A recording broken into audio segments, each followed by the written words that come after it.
कुछ अंतर्राष्ट्रीय खबरों की, जिसमें रूस यूक्रेन की बात करेंगे, जो अब बेहद खूनी हो चुकी है इनकी जंग। जब से यूक्रेन ने रूस में घुसकर हमले किए हैं, उसके बाद से रूस ने यूक्रेन पर हमलों की झड़ी लगा दी है। रिपोर्ट्स का दावा है कि रूस ने यूक्रेन पर इतिहास का सबसे बड़ा हवाई हमला किया, जिससे यूक्रेन के 13 इलाके बुरी तरह से दहल गए हैं। पुतिन ने ज़ेलेंस्की को 2 टूक संकेत दिए हैं कि रूस अब बहुत जल्द भीषण हमले से यूक्रेन जंग जीतने जा रहा है।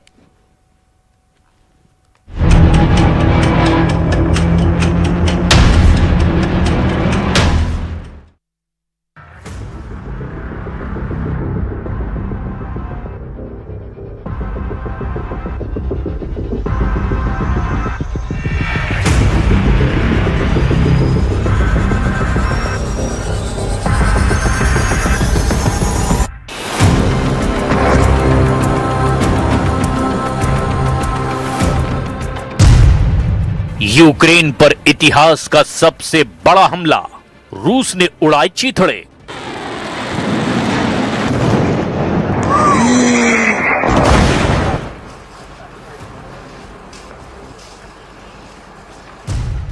रूस यूक्रेन जंग को 1565 दिन या यूं कहें कि 4 साल 3 महीने और 14 दिन से ज्यादा वक्त हो चुका है। रूस भले ही यूक्रेन के 20% जमीन पर कब्जा कर चुका हो, लेकिन अभी भी यूक्रेन अमेरिका और नेटो की सीधी और खुफिया मदद के जरिए रूस पर बेहद भीषण हमला कर रहा है।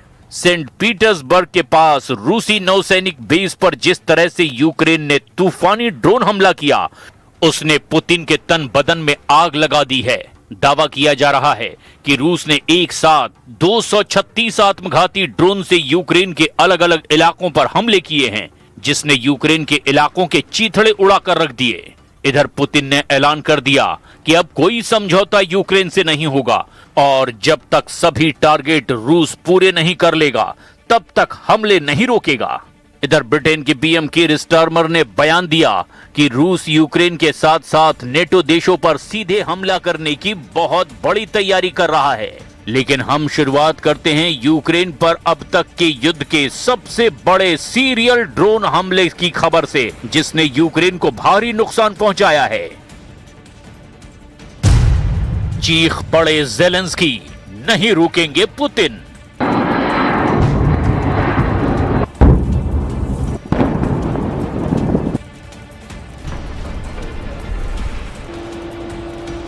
रूस और यूक्रेन इस वक्त एक दूसरे पर ताबड़तोड़ हमले करने में जुटे हैं। दावा किया जा रहा है कि यूक्रेन को नेटो देश फ्रांस, ब्रिटेन और पोलैंड से सबसे ज्यादा मदद मिल रही है, जिसकी वजह से रूस में बेहद अंदर घुसकर यूक्रेनी सेना हमले कर पा रही है। अगर पिछले 48 घंटों की ही बात करें तो यूक्रेन ने मॉस्को से लेकर के सेंट पीटर्सबर्ग तक रूस को जो तूफानी हमलों से भारी नुकसान पहुंचाया है, उसमें यूक्रेन के ड्रोन्स ने सीमा से 1000 किलोमीटर दूर सेंट पीटर्सबर्ग के पास रूसी बाल्टिक फ्लीट के मुख्य बेस क्रोनस्टैंड और नौसेना के 15वें शस्त्रागार को निशाना बनाया है, जिसके बाद से पुतिन ने रूसी सेना को खुली छूट दे दी है। पिछले 18 घंटे में रूसी सेना के हमले से यूक्रेन में भारी तबाही मचने की खबर है। रूस ने यूक्रेन पर इतिहास का सबसे बड़ा ड्रोन हमला कर दिया है। 6 और 7 जून की दरमियानी रात रूस ने यूक्रेन पर एक साथ 236 ड्रोन से हमला किया है।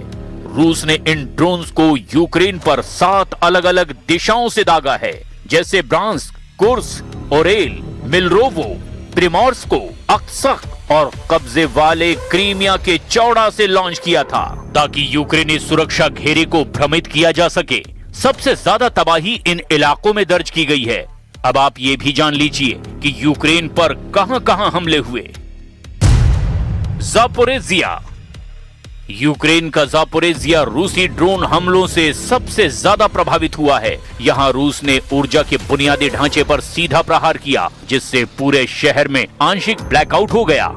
यहां मलबे की चपेट में आने से एफपीवी ड्रोन से की गई हंटिंग स्ट्राइक में एक स्थानीय टैक्सी ड्राइवर सहित कई यूक्रेनी नागरिकों की जान गई और 25 लोग इसमें घायल हो गए।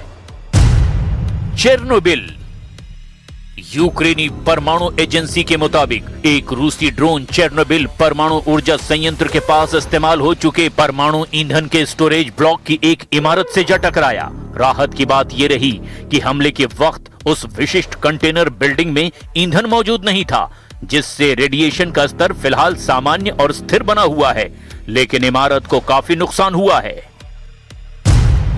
ओदेसा। यूक्रेन के बंदरगाह शहर ओदेसा में रूस ने रिहायशी इलाकों और गैस पाइपलाइनों को निशाना बनाया। हमले में एक चर्च की जमीन पर बनी इमारत और कई नागरिकों के घर तबाह हो गए, जिसमें कई लोग घायल हो गए हैं। द्निप्रोपेट्रोव्स्क, खार्किव, इन दोनों मोर्चों पर ड्रोन के साथ साथ रूसी लड़ाकू विमानों ने गाइडेड एरियल बमों से हमला किया, जिसमें नागरिक बुनियादी ढांचे को भारी नुकसान पहुंचा और कई मौतें दर्ज की गई हैं। सुमेव, चेर्निव, उत्तरी सीमा से लगे इन इलाकों में रूस ने एक गैस स्टेशन और पोस्टल ट्रांसपोर्ट को निशाना बनाया। चेर्निहाइव में गैस स्टेशन पर ड्रोन गिरने से भीषण आग लग गई।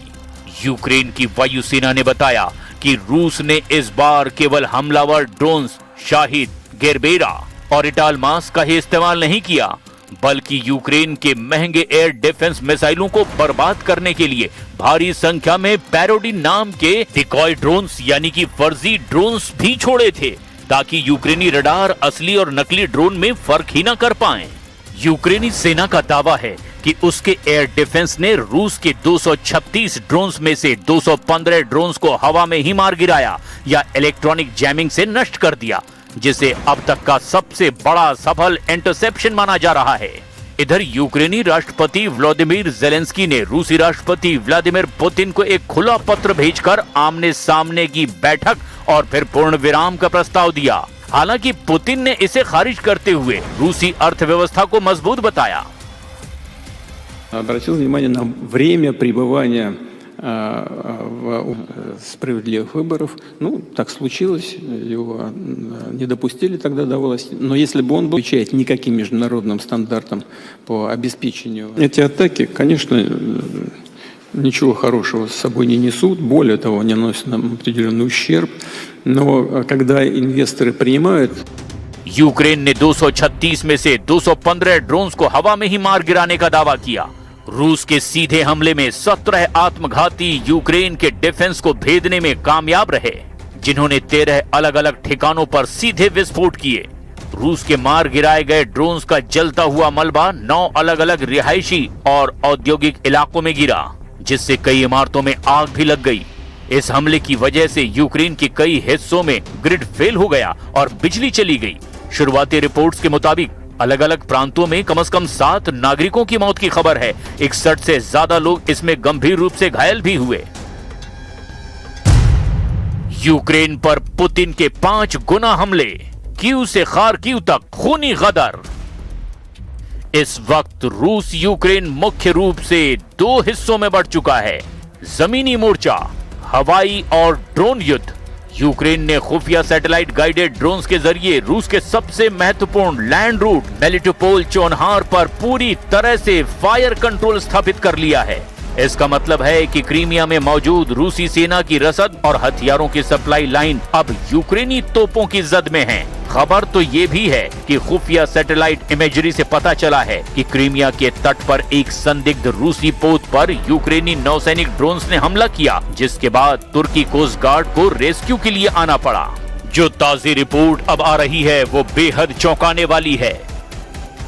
रूस इस समय यूक्रेन के एयर डिफेंस यानी कि हवाई सुरक्षा को पूरी तरह से थका देने की रणनीति पर काम कर रहा है। रूस के ताजे हमलों से कीव, द्निप्रो, ओदेसा, पोल्तावा और खार्किव में भारी तबाही हुई है।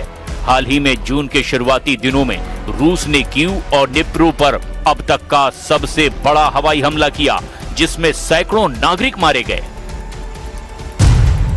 बैलिस्टिक और क्रूज मिसाइल हमले। रूस बड़े पैमाने पर घातक बैलिस्टिक मिसाइलों का इस्तेमाल कर रहा है। हाल ही में रूस ने अपनी नई परमाणु क्षमता जैसी काबिलियत रखने वाली ओरेशनिक हाइपरसोनिक बैलिस्टिक मिसाइल से कीव के पास बिलात्स्करवका पर हमला किया है। ड्रोन की बारिश। इसके अलावा रूस हर दिन हजारों की संख्या में शाहिद 136 यानी गिरान 2 कामिकाज़े ड्रोन्स दाग रहा है। रूसी सरकार के मुताबिक उन्होंने FPV यानी कि फर्स्ट पर्सन व्यू ड्रोन का उत्पादन 30 गुना बढ़ा दिया है और वे रोजाना 15,000 ड्रोन सप्लाई कर रहे हैं। Glide bomb. खार्किव और डॉनबास के अग्रिम मोर्चों पर रूसी लड़ाकू विमान भारी भरकम गाइडेड ग्लाइड बम गिरा रहे हैं जो यूक्रेनी बंकरों को तबाह कर रहे हैं। यूक्रेनी सेना और कमांड पोस्ट को इससे सबसे ज्यादा नुकसान हुआ है।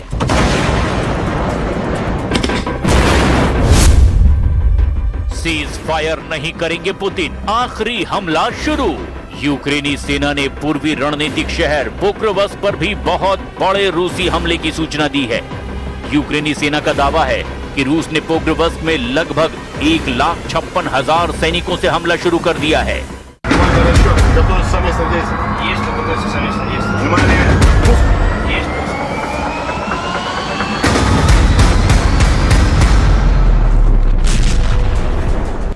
जिसकी वजह से यूक्रेन का रसद और हथियार सप्लाई डिपो पूरी तरह से तबाह हो चुका है।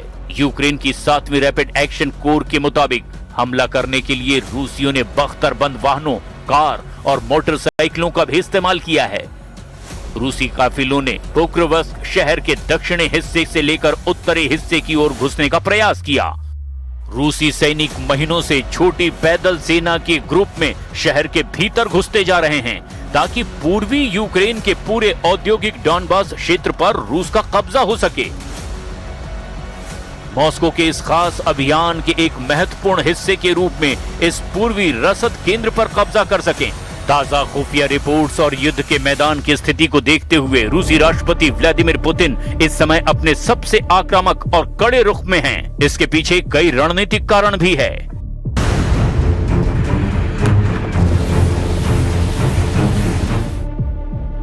यूक्रेनी राष्ट्रपति जेलेंस्की के द्वारा हाल ही में भेजे गए युद्ध विराम और बातचीत के प्रस्तावों को पुतिन ने पूरी तरह से खारिज कर दिया है। पुतिन का साफ कहना है कि वो अपने विशेष सैन्य अभियान के लक्ष्य को पूरा किए बिना पीछे नहीं हटेंगे। यूक्रेन के पैट्रियट सिस्टम की कमजोरी का फायदा उठाने में जुटा हुआ है रूस। कुछ खुफिया रिपोर्ट्स के मुताबिक पुतिन जानते हैं कि यूक्रेन के पास अमेरिका के द्वारा दिए गए महंगे पैट्रियट एयर डिफेंस मिसाइलों की भारी कमी हो रही है। पुतिन जानबूझकर बड़े पैमाने पर मिसाइलें दाग रहे हैं ताकि यूक्रेन का डिफेंस पूरी तरह से खत्म हो जाए और अमेरिकी राष्ट्रपति डोनाल्ड ट्रंप से मदद आने में हो रही देरी का फायदा उठाया जा सके। प्रतिबंधों के बावजूद पुतिन ने रूस की पूरी अर्थव्यवस्था को वॉर इकोनॉमी यानी युद्ध अर्थव्यवस्था में बदल दिया है। Putin Saint Petersburg International Economic Forum यानी कि SPIEF के जरिए दुनिया को दिखा रहे हैं कि रूस आर्थिक रूप से बिल्कुल नहीं टूटा है और एक लंबी और थका देने वाली जंग के लिए पूरी तरह से तैयार है। 3 недели назад один из представителей наших бизнес-кругов мне позвонил и задал вопрос. Сказал: Владимир Владимирович, в принципе, человека знаю очень давно, у нас нет таких близких контактов, но я ему доверяю, он порядочный человек. Позвонил и говорит: Владимир Владимирович, меня приглашают в Киев. Я говорю: ну... पुतिन ने हाल ही में डॉनबास को रूस का अविभाज्य हिस्सा बताया है और कहा है कि रूस इस पर पूरी तरह से कब्जा कर लेगा। पुतिन यूक्रेन को डॉनबास से अपनी सेनाओं को पीछे हटाने की मांग कर रहे हैं, वरना वो बारूदी हमलों के दम पर यूक्रेन के पूरे डॉनबास को छीन लेंगे। पुतिन ने दावा किया कि डॉनबास में रूसी सेना जीत रही है और पोक्रोवस्क मिन्रोहरात को घेर लिया गया है। रूस ने दावा किया कि उसकी सेनाओं ने इस साल यूक्रेन की लगभग 5,000 वर्ग किलोमीटर जमीन पर अतिरिक्त कब्जा किया है। इधर रूस की अफ्रीकी सेना ने यूक्रेन के साथ साथ अमेरिका और यूरोप को भी हैरान कर दिया है। रूस ने अफ्रीकी देशों से भर्ती किए गए लड़ाकों को, जिन्हें अक्सर ब्लैक वॉर्नर्स कहा जाता है, उन्हें यूक्रेन की जंग में उतार दिया है। यूक्रेनी खुफिया एजेंसी यानी HUR और विदेश मंत्रालय के मुताबिक 2024 की गर्मियों से रूस ने अफ्रीकी भर्ती को मीट असॉल्ट यानी मानव लहर हमलों में भेजना शुरू किया था और अब रूस को इसका जबरदस्त फायदा मिल रहा है। इधर रूसी कमांडर ने दावा किया कि मॉस्को की सेनाएं जापोरेजिया के सबसे बड़े शहर से 15 किलोमीटर दूर पहुंच चुकी है। व्लादिमीर पुतिन ने अपनी सेना को दक्षिणी यूक्रेन के ज़ापोरिज़िया क्षेत्र पर पूरी तरह नियंत्रण हासिल करने के अभियान को जारी रखने का आदेश दिया है। कर्नल जनरल मिखाइल टेप्लिंस्की ने क्रेमलिन में शीर्ष सैन्य अधिकारियों के साथ एक टेलीविजन बैठक में रूसी राष्ट्रपति को बताया कि रूसी सेनाएं ज़ापोरिज़िया शहर के करीब पहुंच रही हैं। मॉस्को यूक्रेन के विशाल ज़ापोरिज़िया प्रांत के लगभग 75% हिस्से पर नियंत्रण रखता है, जो उन 4 प्रांतों में से एक है जिन्हें पुतिन ने 2022 में अपने कब्जे में लिया था। रूस के जनरल स्टाफ के प्रमुख जनरल वैलेरी गेरासिमोव ने भी इससे पहले पुतिन को बताया था कि मॉस्को की सेनाएं लगभग पूरी अग्रिम पंक्ति पर आगे बढ़ रही हैं, जबकि कीव की सेनाएं रक्षा पर ध्यान केंद्रित कर रही हैं और जवाबी हमले का प्रयास कर रही हैं। अब देखना यह होगा कि जिस तरह से पुतिन ने हमले 5 गुना से भी ज्यादा बढ़ा दिए, क्या यूक्रेन उसका मुकाबला कर पाएगा या नहीं। है कि अब एक बार फिर से ईरान और अमेरिका के बीच खुलकर जंग शुरू हो चुकी है। एक तरफ ईरान ने बहरीन से लेकर कुवैत तक मिसाइल और ड्रोन हमलों से अमेरिका की नींद उड़ा दी है, तो वहीं दूसरी तरफ दक्षिणी लेबनान में हिजबुल्लाह से अलग लेबनानी सेना के एक top general brigadier general Wissam Sabra को इजरायली सेना ने मार डाला है। रिपोर्ट्स का दावा है कि जब लेबनानी सेना के brigadier general Wissam Sabra car में सवार थे, उस वक्त उन पर इजराइल ने मिसाइल या ड्रोन से उनकी कार को उड़ा दिया और उन्हें मार डाला है। हैरानी की बात तो यह है कि यह सब कुछ उस वक्त हुआ जब ईरान अमेरिका युद्ध को 100 दिन पूरे हुए हैं।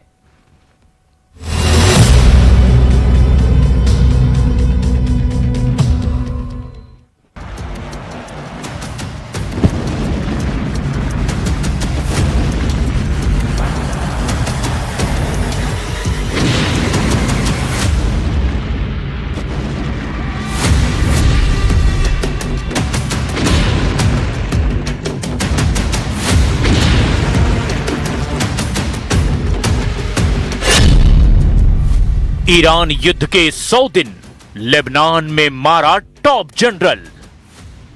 ईरान युद्ध को 100 दिन पूरे हो चुके हैं। ईरान ने कुवैत और बहरीन में अमेरिकी ठिकानों पर जबरदस्त बैलिस्टिक मिसाइलों और ड्रोन से हमले किए हैं। दावा किया गया है कि राष्ट्रपति ट्रंप और इजराइल के पीएम नेतन्याहू को ईरान ने पूरी मिसाइल ताकत और सैन्य प्लानिंग और ईरान की लीडरशिप में मचे मनमुटाव की सटीक जानकारी मिल चुकी है, जिसके बाद से अमेरिका ने हॉर्मुज में ईरान के सबसे बड़े केशम द्वीप पर जबरदस्त हवाई हमले किए हैं। दावा किया जा रहा है कि अमेरिका के इस हमले में ईरान के रडार और एयर डिफेंस सिस्टम को जबरदस्त नुकसान हुआ है। इधर 24 घंटे में अमेरिका ने हॉर्मुज में फिर हमला करके ईरान के 4 से 5 ड्रोन को पूरी तरह से तबाह कर दिया और ईरान के रडार और मिसाइल अड्डों को पूरी तरह नेस्त नाबूद कर दिया। उधर ईरान ने दावा किया कि उसके मिसाइल और ड्रोन हमले में कुवैत और बहरीन में अमेरिकी अड्डों को गंभीर नुकसान हुआ है। एक इंटरव्यू में ट्रंप ने दावा कर दिया कि अब ईरान पूरी तरह से घिर चुका है और अब उसके पास मुश्किल से 21 से 22% मिसाइलें ही बची है। ट्रंप का यहां तक दावा है कि हम ईरान को 2 से 3 हफ्ते में पूरी तरह तबाह कर सकते हैं और शायद यही वजह है कि अमेरिका ने 60 दिन के सीज फायर और वार्ता के दौरान ही ईरान के सैन्य अड्डों पर जबरदस्त बमबारी शुरू कर दी है। दावा किया जा रहा है कि अमेरिका ने ईरान के सबसे बड़े तेल स्टोरेज खर्ग द्वीप पर हमला शुरू कर दिया है, जिससे ईरान को भारी नुकसान हुआ है। खुफिया दावा यह भी है कि ईरान की IRGC ने हॉर्मुज के संकरे समुद्री रास्तों पर बेहद खतरनाक समुद्री सुरंगें बिछा दी है ताकि जहाजों की आवाजाही पूरी तरह से ठप हो जाए। लेकिन इस बीच ईरान के मिसाइल एक्शन से जुड़ी सबसे चौंकाने वाली सैटेलाइट तस्वीरों की वजह से हड़कंप मच गया है। जाग्रोस में ईरान एक बड़े मिसाइल हमले की तैयारी में जुट गया है। सबसे पहले आप देखिए ईरान ने कब, कहां और कैसे अमेरिकी अड्डों पर हमला किया। ईरान युद्ध में लेबनान का मुद्दा बेहद अहम है और इजराइल ने लेबनान पर एक हवाई हमले में 12 लोगों समेत लेबनान के वरिष्ठ सैन्य अधिकारी ब्रिगेडियर जनरल विसाम साबरा को मारकर ईरान युद्ध में भयंकर आग लगा दी है। लेबनान के ब्रिगेडियर जनरल विसाम साबरा जल्द ही पाकिस्तान जाने वाले थे, लेकिन उससे पहले ही इजराइल ने एक हवाई हमले में उन्हें मार गिराया। बहरीन कुवैत पर मिसाइल हमले, लेबनान में मार दिया टॉप जनरल। इस वक्त ईरान कहीं ना कहीं अमेरिका के साथ अरब युद्ध शुरू कर चुका है। बहरीन और कुवैत पर ताजा हमले से ईरान ने कोहराम मचा दिया है। ईरानी हमलों ने अमेरिकी सेंट्रल कमांड यानी सेंटकॉम को भी सोचने पर मजबूर कर दिया है कि ईरान अभी भी इतने लंबे और घातक मिसाइल और ड्रोन हमले कैसे कर रहा है। दावा किया जा रहा है कि ये मिसाइल और ड्रोन हमले अकेले कुवैत पर किए गए हैं। वहीं ईरान ने बहरीन में अमेरिकी नौसेना के 5वें बेड़े पर घातक बैलिस्टिक मिसाइलों से हमला करने की कोशिश की। हैरानी की बात तो यह है कि जो ट्रंप खामनेई शासन पर आग उगलते रहे थे, वो ट्रंप अब ईरान के सुप्रीम लीडर मुस्तफा खामनेई से मीटिंग करने का जुगाड़ बना रहे हैं। ट्रंप ने खुद 10 घंटे पहले यह बयान देकर हैरान कर दिया, लेकिन ईरान के तेवर अमेरिका और इजराइल को लेकर रत्ती भर भी नरम नहीं पड़े हैं। ईरान के 85 सांसदों ने दो टूक कहा कि हम अब आईसीबीएम मिसाइलों को बनाने के बाद पहला हमला अमेरिका पर करेंगे। ईरान के पास इस वक्त इंटरकॉन्टिनेंटल बैलिस्टिक मिसाइल यानी कि आईसीबीएम नहीं है, लेकिन सूत्रों का दावा है कि ईरान ने इंटरकॉन्टिनेंटल बैलिस्टिक मिसाइल की तकनीक हासिल कर ली है। यानी हालात तेजी से बदलते जा रहे हैं। लेकिन हम शुरुआत करते हैं उस खबर से जहां अब दावा किया जाने लगा है कि अमेरिका ईरान युद्ध अब अरब युद्ध में बदल चुका है। अब आप ये भी जान लीजिए कि लेबनान से कुवैत और बहरीन से हॉर्मुज पर हुए हमलों में क्या क्या हुआ है।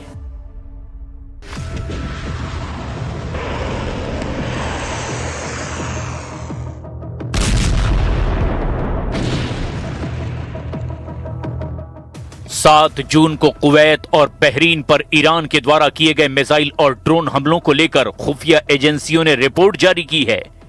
8 अप्रैल 2026 से चले आ रहे इस नाजुक और अस्थायी युद्ध विराम के बाद यह महीने का सबसे खतरनाक सैन्य टकराव माना जा रहा है। अमेरिकी सेंट्रल कमांड यानी सेंटकॉम के मुताबिक रात को स्ट्रेट ऑफ हॉर्मुज में कमर्शियल जहाजों पर मंडरा रहे ईरान के 4 आत्मघाती ड्रोन्स को मार गिराया गया था। इसके तुरंत बाद अमेरिकी सेना ने पलटवार करते हुए ईरान के तटीय निगरानी रडार ठिकानों शिरीक और केशम द्वीप पर भारी बमबारी की। इस अमेरिकी एक्शन के जवाब में ईरान कुवैत और बहरीन में स्थित अमेरिकी मिलिट्री बेसों को निशाना बनाकर सीधे बैलिस्टिक मिसाइलों और ड्रोन को दाग रहा है। कुवैत के विदेश मंत्रालय ने इसे देश की संप्रभुता का घोर उल्लंघन और खतरनाक उकसावा बताया है। ईरान का मुख्य निशाना कुवैत में मौजूद अली अल सलेम एयरबेस था, जहां अमेरिकी और इतालवी सेना की टुकड़ियां तैनात है। कुवैती वायुसेना ने हवा में ही मिसाइलों को इंटरसेप्ट किया, जिसके कारण मलबे शहर के विभिन्न हिस्सों में गिरे। गनीमत यह रही कि इस हमले में किसी भी अमेरिकी या कुवैती नागरिक की या सैनिक की मौत की रिपोर्ट नहीं है, लेकिन एयरपोर्ट के पास बुनियादी ढांचे को नुकसान पहुंचा है। इससे पहले 3 जून को हुए हमले में कुवैत एयरपोर्ट के टर्मिनल 1 पर एक भारतीय नागरिक की मौत हुई थी और इसमें भारी नुकसान भी हुआ। बहरीन, जो अमेरिकी नौसेना के 5वें बेड़े का मुख्य मुख्यालय है, यहां स्थिति बेहद तनावपूर्ण हो गई है। IRGC ने सीधे तौर पर मैनामा के पास स्थित अमेरिकी नौसैनिक बेस और जुफैर जिले को निशाना बनाया। बहरीन की राजधानी मैनामा में रात अचानक हवाई हमले से सायरन बज उठे। AFP के पत्रकारों के मुताबिक शहर के आसमान में लगातार 3 बड़े विस्फोटों की आवाजें सुनाई दी। ये है न्यूज़ 18 नेटवर्क। आप